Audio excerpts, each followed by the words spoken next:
After Stalker 2, another beautiful open-world Eastern European game releases, Come Deliverance 2. This time from Czech Republic, and the game itself, well, it's basically a medieval simulator, but boy is it really neat. Though it's not like it's without problems.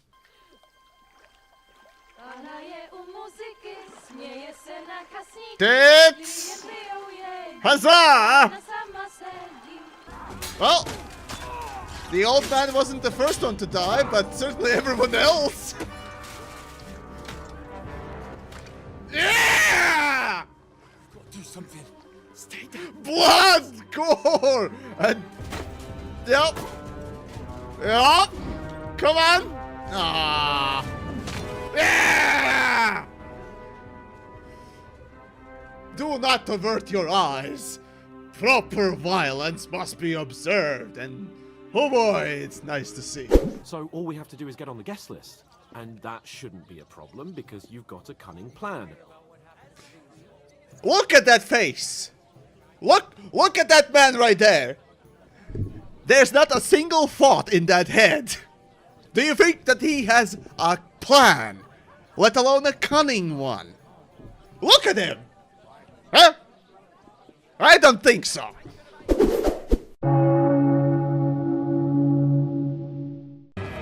Get ready for 2-hour prologue. Yeah, it's kinda usual for many games when you start. So I'll try to rush through it. Nope. Help me, my bodyguard's a monk who can't speak Latin. Sir. Where's sword? Okay, the music is great. I get it. Alright. I see through my neck. Oh no. Right then. So, first things first. I already have something bad to say about Come Deliverance. The biggest problem for me is the fucking frame limit. What? Why is that the maximum? It always is locked frame rate. Bad! Detail setting wise, it would be nice to see how much VRAM is being used, as well as particularly what visual, comparisons A to B would be changed with these settings. But we don't have that, so let's test out limitations here. Alright. Run in and... Hurry-whoop. I cannot swim. What? Oh, come on! No! Damn you, Henry, you dipshit! Come on! Oh, the water. Oh, the updates are low. Jesus Christ. Achieved with CryEngine. Crysis had better water animations. Rippling effects. Oh, no. Oh, God, that water is horrible. Out of all the things, come on, guys, Warhorse. Achieved with CryEngine. It'll be interesting to see how difficult the combat actually will get. Too slow. Yeah, it is still clunky. That one hit the spot. Bah. So, now we have to talk about the worst part of the game. The actual combat, as funny as it would be. See, the original Kingdom Come seemed to try to attempt the most complex combat mechanic for the medieval sort of setting, sword fighting, right? Problem with that is, it ended up being extremely clunky, and sure, it is a little bit better for the second part, but it even still is a lot more clunky and a lot less realistic feeling because of it. Now, of course, the game is extremely punishing for your mistakes when you can go down in about 3 swings against a moderate enemy. And that can be extremely fun. Dark Souls games. But at the same time, because of the combat structure and design, it's more or less accounting for 1v1 fights. Yet, much like For Honor back in the day, as soon as you have more than one opponent, you're pretty much screwed, and the lock-on system does not help you. In fact, because it is quite janky, it actually becomes a hindrance. And hey, you could say that while Kingdom 1 had a lot more clunkier gameplay, so this is an improvement. Oh yeah, I'm not helping him. That won't work on me. Yeah, I'm not helping him. I took my 3 guys. Nice strike. Let's see what happens here. Shall we? Good. Yes. Stops with him.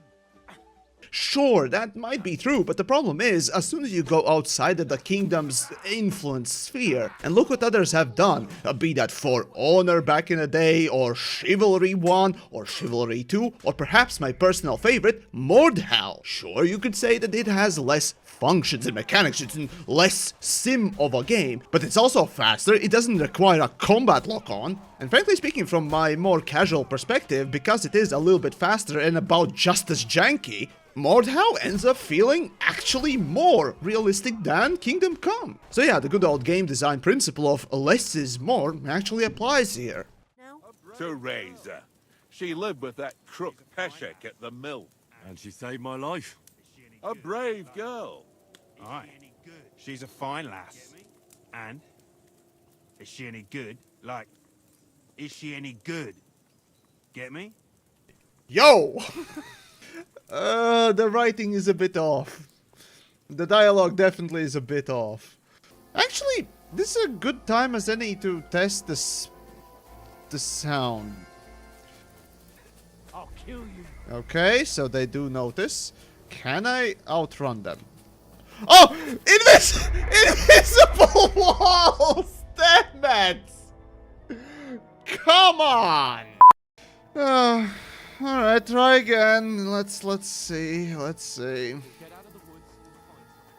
Yeah, the AI noticing ability is a bit off.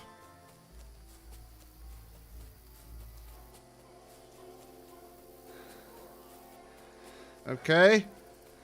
I sprinted past.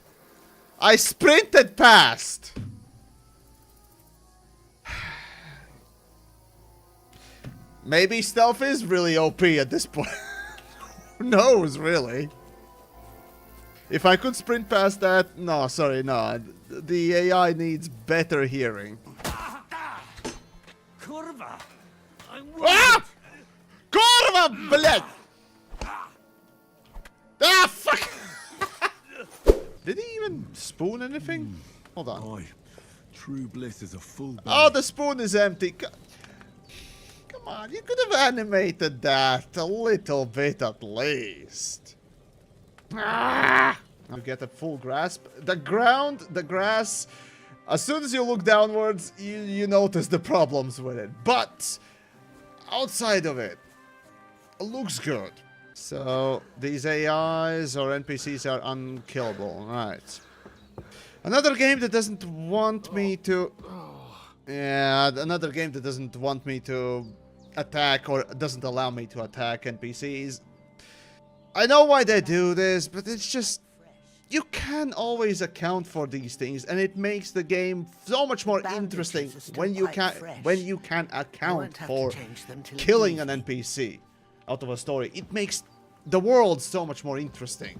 If you can royally screw up or do it on purpose. For any and all possibilities of killing NPCs in the world would be very tough and tough to write and animate for. No, not at all. Fact of the matter is, if you don't want the NPC to be killed or even have a possibility to be killed, you just simply remove the NPC from the scene thanks to a cinematic or a cutscene, right? If you really don't want the NPC to just die at that point, right? Unscripted or not. The better overall design of a game, the more freedom the player is given. Hence why I'm so adamant about killing NPCs, right? It just shows that, hey, a game really allows you to screw up, right? And allows you that freedom, you know, for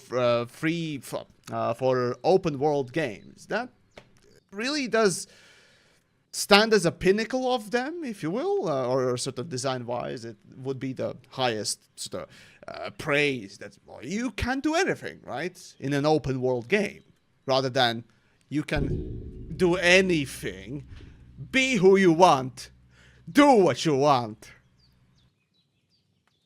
All right, I stop. Oh god, all right, here we go. Ah, right. I was about to say something about story writing, right? So the dialogue writing, it's not the best dialogue condensing as, say, Cyberpunk or even, yes, Stalker 2, but it's still okay, right? It's nothing too grandiose or too cinematic, but the story, maybe it will take, rather than 2 sentences or 1 sentence to get to the point, this game takes about 3 sentences to get to the point.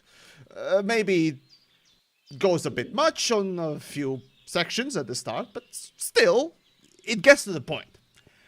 Unlike certain other pretend RPGs, if you know what I mean. No, come on, let me pull out my fucking Christ! You to a bloody pulp, fucker! Do it!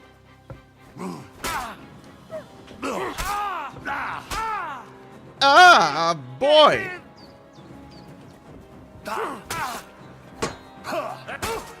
Man! Your stuff! Come on.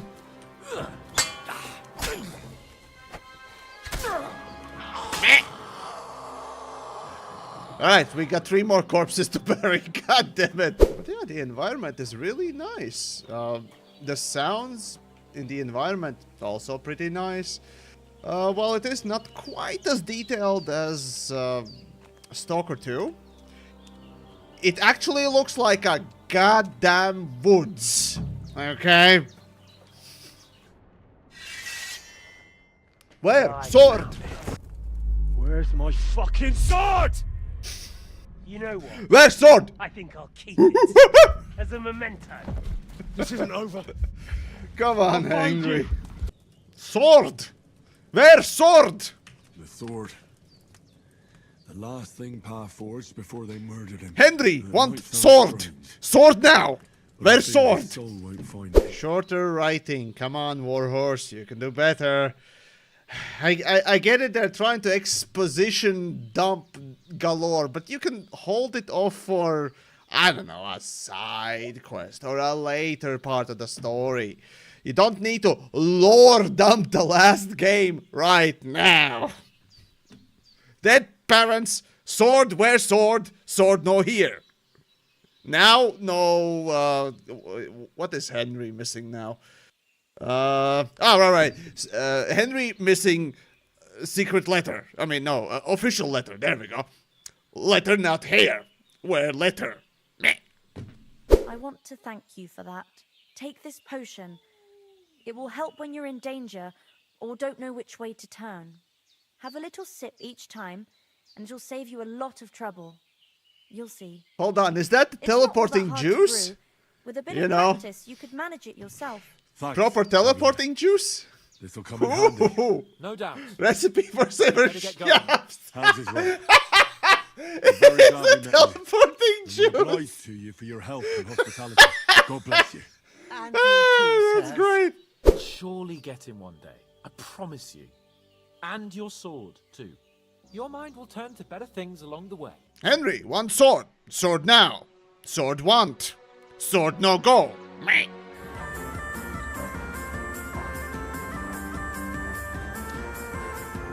Again, yes, the music is really nice. Ah, that was a perfect ending. I'm Catherine, and I've got the lovely job of keeping the soldiers' throats wet. Ah, that's another matter then. Oh my. Ugh. Can you smell that too? Oof, it stinks like something died here. Okay, let's be awkward. Jesus, fella. That's a bit much. Hey, youngster, if you want to go around mixing with my guests here, go and wash the... I know where I'm going. Ah, this is pretty. Like, this is genuinely pretty. Ah. Can we eat shots? Enjoy yours while you No? still got it. Are you pissed or something? You're young and fit as a fiddle. It ain't what it used to be. My knees and back are giving me jitters. Sorry, I was looking at something. The animations aren't great. It's a double A kind of a game budget, but it's still pretty decent, right? It gets the point across, generally speaking. Animations can be a little bit robotic or not fully fleshed out, but that's fine. Fact of the matter is, just a little bit of extra animations and scene making. You know, cameras being placed in a few places, characters moving around and doing things, not just simply standing around and talking like this every single fucking time. Yeah, there are games, recent games that have released that literally have taken that idea of scene making or screenwriting and tossed it out of the window, hoping that deluge or verbal diarrhea would save and make for entertaining and interesting storytelling.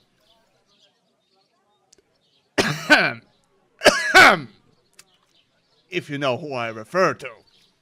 Again! Like it or not, you can't pay what you owe me, so I'm putting you to work. Why is the voice acting so We'll do it. Glad to hear British? I can see Please you up like stop you it! Where I do you actually hate from, it! if you don't mind me asking. Please, no! I mean, it kind of borders on Scottish, but it's not really. It's neither Irish either. It's just like English trying to bastardize Scottish accents. Jesus Christ. Oh, yet again, I can't shut the fuck up about how much I hate British voice acting overall. Oh, God. Well, it's not Stalker 2, but boy oh boy, you notice it.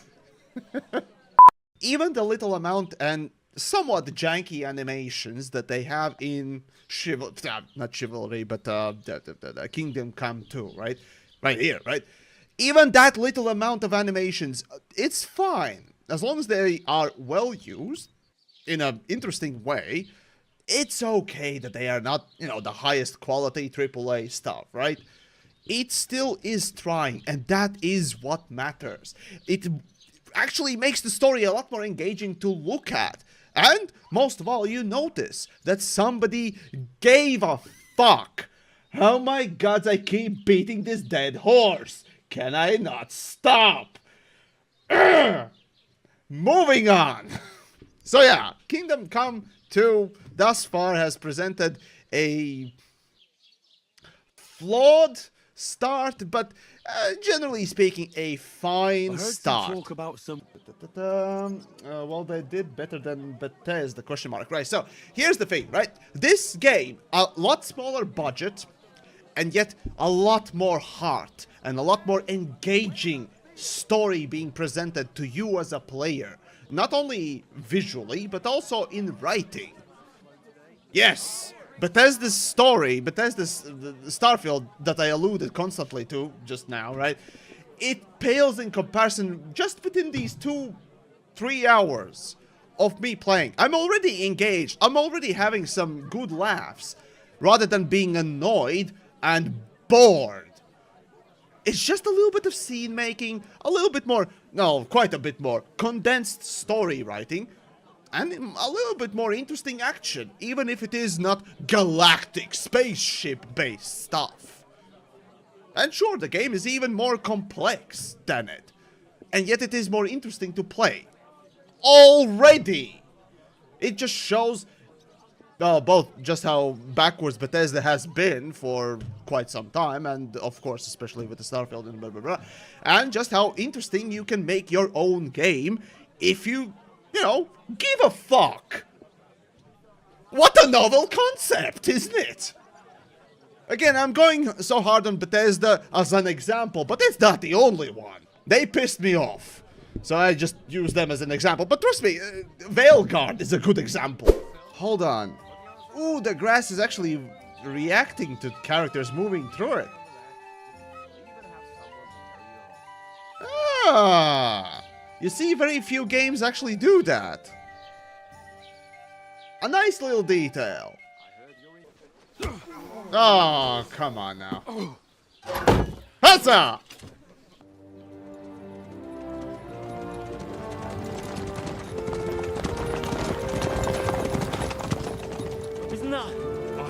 So, Hey! Go, go, go, go!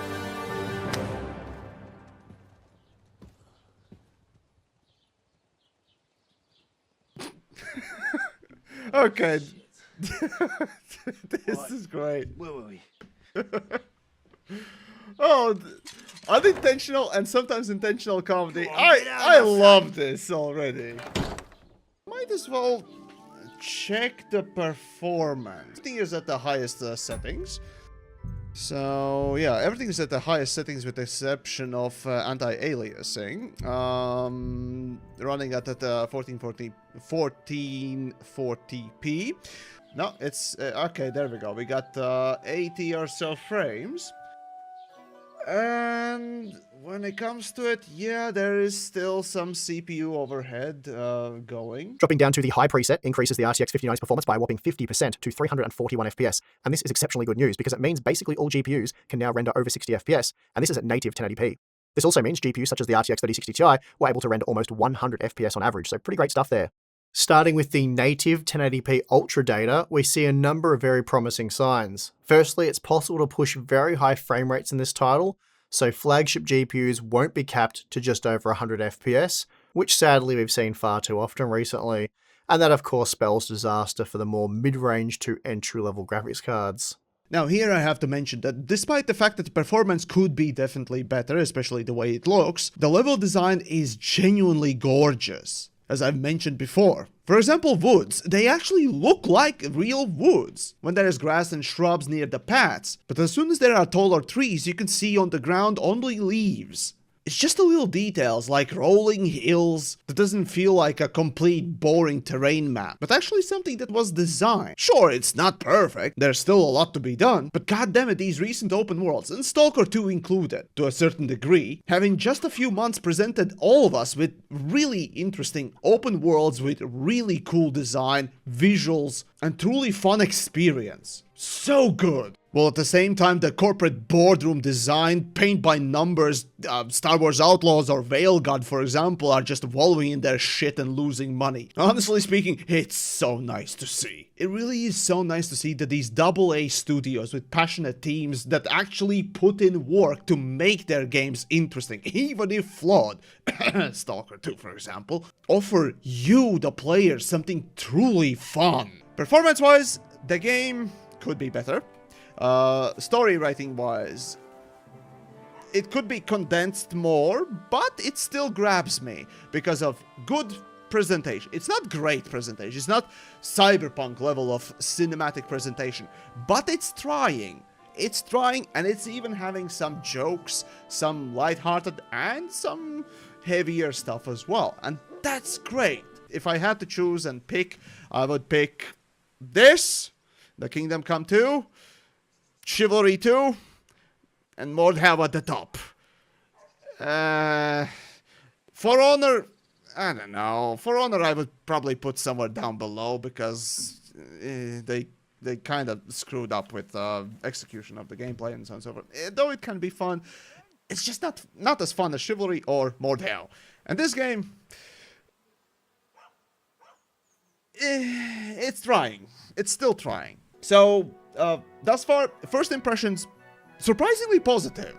More positive than I expected. I honestly expected this to be very unoptimized game. I really expected, just like Stalker, to be pretty hard to run. But no, it's not as bad. But it still could be better. The environment design, though, is just as pretty. Sure, lower texture qualities and so on and so forth, but it is the same sort of level designers love being put in place. It's nice. I just want to explore now more. Yeah, it's another positive release finally. So yeah, and it has good tits too. All right, well, that's a summary of my first couple of hours in Kingdom Come. I'll play a lot more of it. I'll see what I can do with it, off hours and so on and so forth, but thus far it intrigued me. The game certainly has intrigued me and captivated me, so we'll see how it progresses forward. So, there you go.